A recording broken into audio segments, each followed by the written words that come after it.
In 1274, the Mongol Empire launched a massive invasion across the sea, aimed directly at Japan. Before reaching the mainland, they targeted the small islands in their path. 9 days after the fall of Tsushima, their ships appeared off the coast of Iki Island. Here, a local commander named Taira no Kagetaka gathered barely 100 samurai and prepared to face an army that outnumbered them hundreds to one. This is the real story of what happened on Iki, without legends, without exaggeration, just the historical fight as it unfolded. In the late 13th century, the world trembled before the Mongol Empire. Born from the harsh steppes of Central Asia under the legendary Genghis Khan, it was an empire built on conquest, discipline, and terror. By 1274, his grandson, Kublai Khan, sat on the dragon throne as the Emperor of China, ruling the vast Yuan dynasty. He controlled a staggering expanse of territory, stretching from the plains of Hungary to the shores of the East China Sea. For all intents and purposes, he was the most powerful man alive, and his ambition had no limits. Across the sea, one nation remained defiant. Japan, a land of mist-shrouded mountains and fiercely independent warriors, had existed for centuries in relative isolation. It was governed by the Kamakura shogunate, a military government led by the Hojo clan, and its strength lay with the samurai, a warrior class bound by a strict code of conduct and deadly skill in combat. Kublai Khan saw Japan as a missing piece in his imperial puzzle. He also saw it as a potential base for pirates raiding his vassal state, Korea. Starting in 1266, he sent a series of envoys to Japan. His messages were less of a polite request and more of a demand wrapped in diplomatic language: submit to the Yuan dynasty and pay tribute or face annihilation. The imperial court in Kyoto and the military government in Kamakura were deeply insulted. To them, Japan was the land of the gods, a sacred realm that had never been conquered. The idea of bowing to a foreign ruler was simply unthinkable.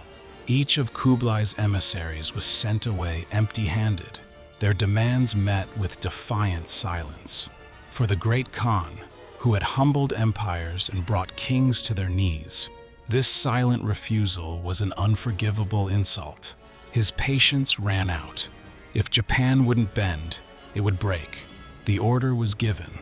In the shipyards of southern Korea, a monumental undertaking began. An invasion fleet, one of the largest naval forces assembled at the time, was constructed. Historical sources vary, but somewhere between 800 and 900 ships were prepared to carry the Khan's wrath. This armada carried a formidable multinational force of 28,000 to 40,000 men, a lethal mix of Mongol officers, battle-hardened northern Chinese infantry, and thousands of conscripted Korean soldiers and sailors. Their strategy was methodical and brutal.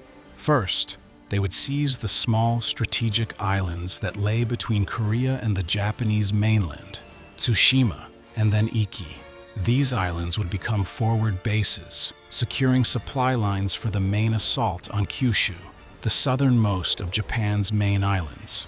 From there, they would crush the heart of Japanese resistance.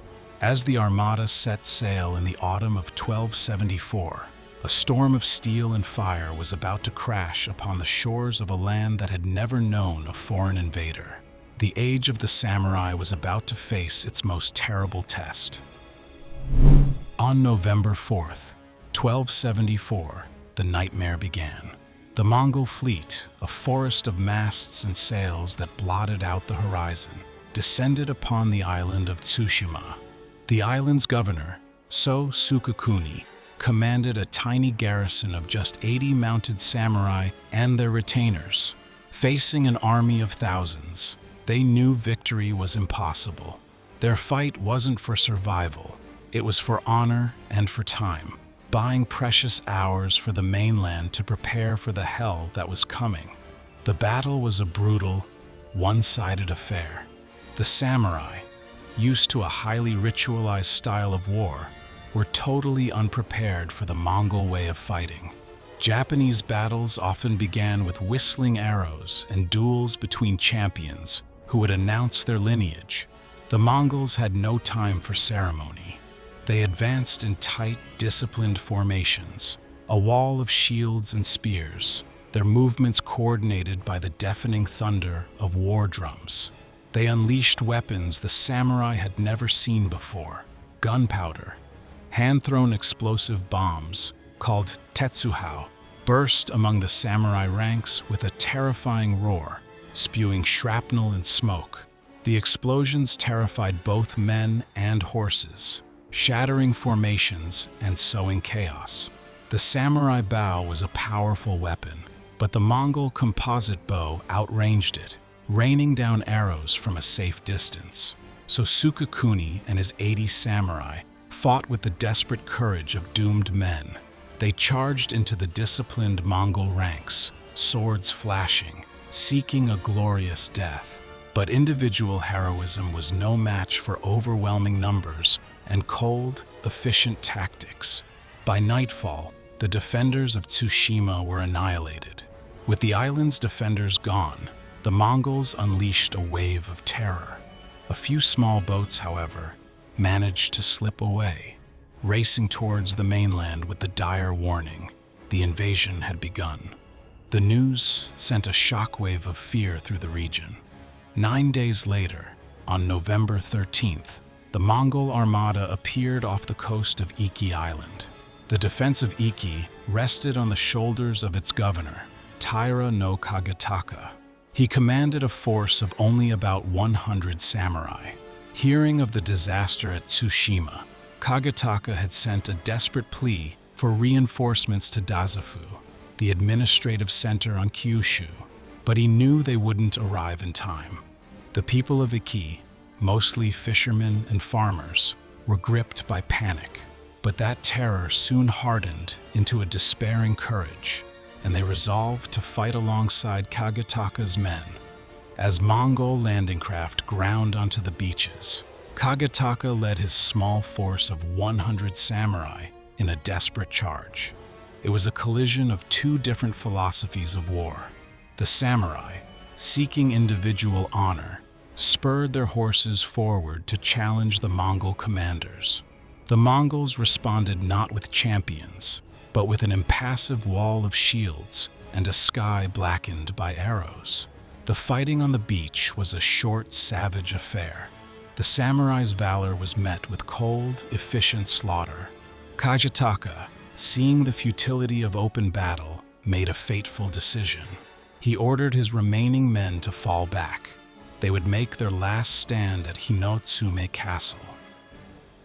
Hinotsume Castle wasn't the towering stone fortress you might imagine from later Japanese history. In the 13th century, it was a more modest fortification of earthworks and wooden walls, the final refuge for the island's governor. It was here that Taira no Kagetaka gathered the last of his warriors and the terrified civilians who had fled the Mongol advance. As dusk fell, the Mongols withdrew to their ships for the night. For the defenders inside Hinotsume, it was a night of dread, a brief reprieve before the inevitable. At dawn, the full horror of their situation became clear. The castle was completely surrounded by a seemingly endless sea of soldiers, the air filled with the rhythmic, intimidating beat of Mongol war drums. And then the assault began. The Mongols employed tactics that were both brutally effective and shocking to the samurai. They forced captured Japanese to the front lines as human shields to absorb the first volley of arrows from the walls. For the defenders, this was an unthinkable act of barbarism. To fire meant killing their own people. To hesitate meant letting the enemy advance unharmed. It was a devastating blow to morale. Following this came a storm of arrows that made a mockery of the castle's wooden defenses. The Mongols' composite bows, with their superior range, allowed them to pick off defenders with terrifying accuracy. and with the arrows came the thunder of the Tetsuhao. The grenades were lobbed over the walls, their explosions sending splinters and shrapnel flying. The air grew thick with smoke, the screams of the wounded, and the constant, unnerving beat of the Mongol drums. Despite the hopelessness, the samurai fought back with furious determination. At one point, the Mongols breached a gate, and the fighting became a swirling, hand-to-hand melee. Kagetaka himself, at the head of his best warriors, charged into the breach with such ferocity that the invaders were thrown back, and the defenders managed to secure the gate once more. But these small victories were fleeting.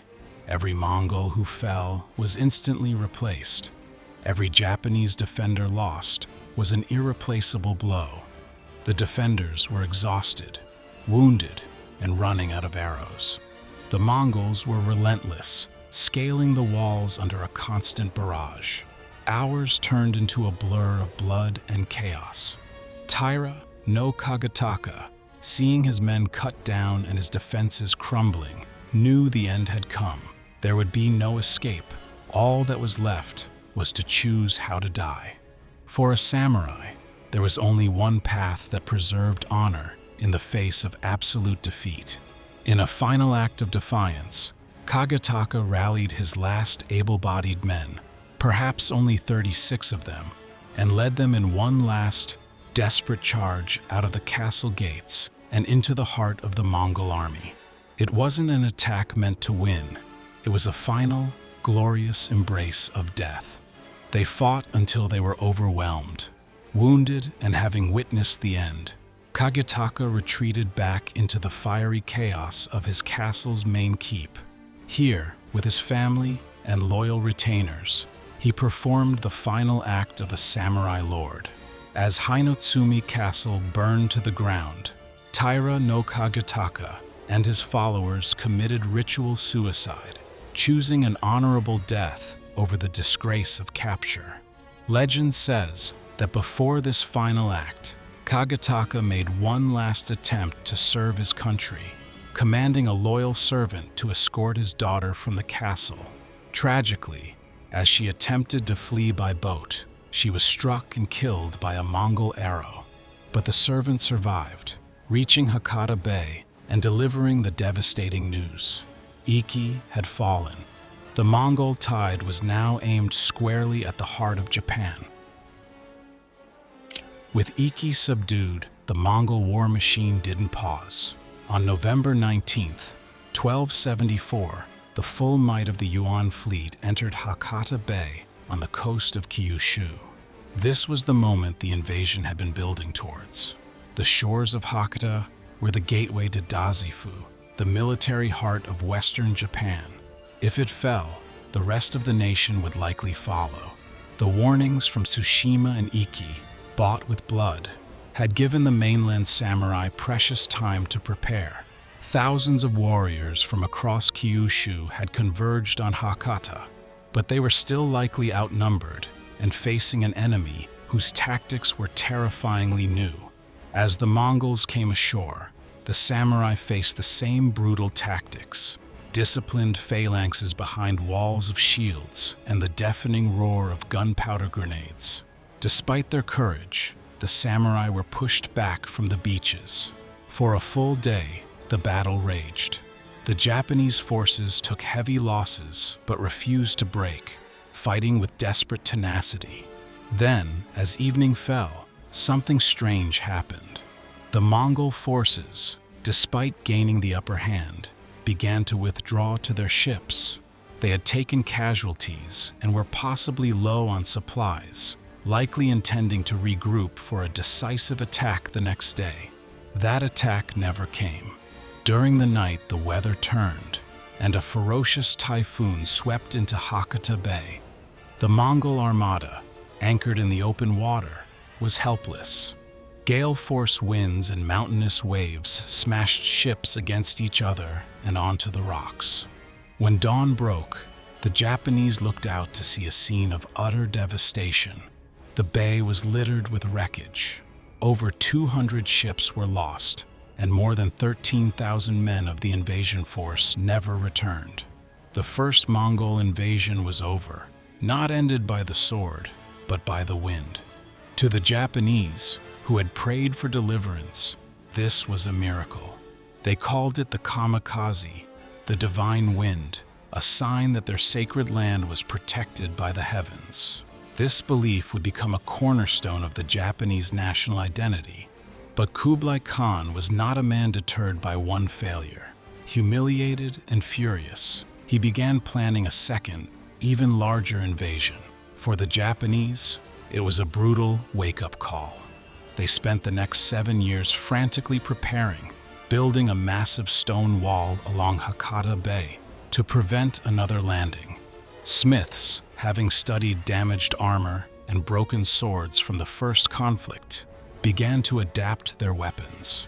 This crisis helped spur an evolution in sword-making, accelerating the shift from the elegant tachi to a more robust blade that would eventually become the iconic katana. In 1281, the Mongols returned with a truly colossal force.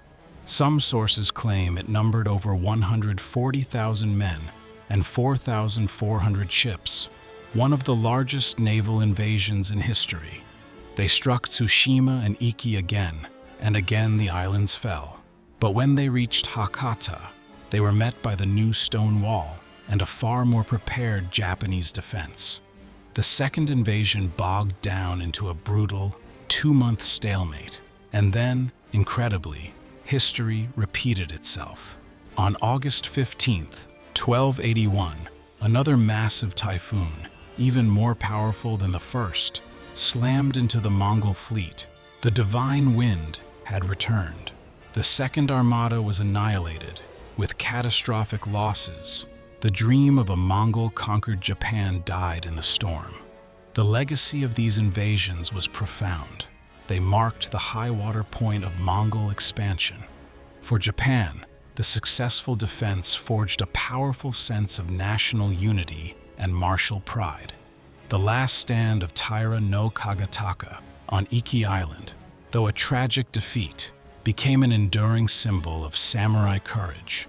After the Meiji Restoration in the 19th century, he was officially recognized and honored as a local deity at a Shinto shrine on Iki, where he is remembered to this day.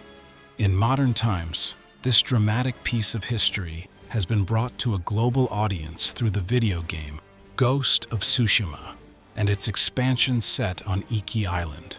While the game takes creative liberties, it captures the spirit of the conflict, the clash of cultures, the brutal Mongol tactics, and the haunting beauty of the islands that became a battlefield for the soul of Japan.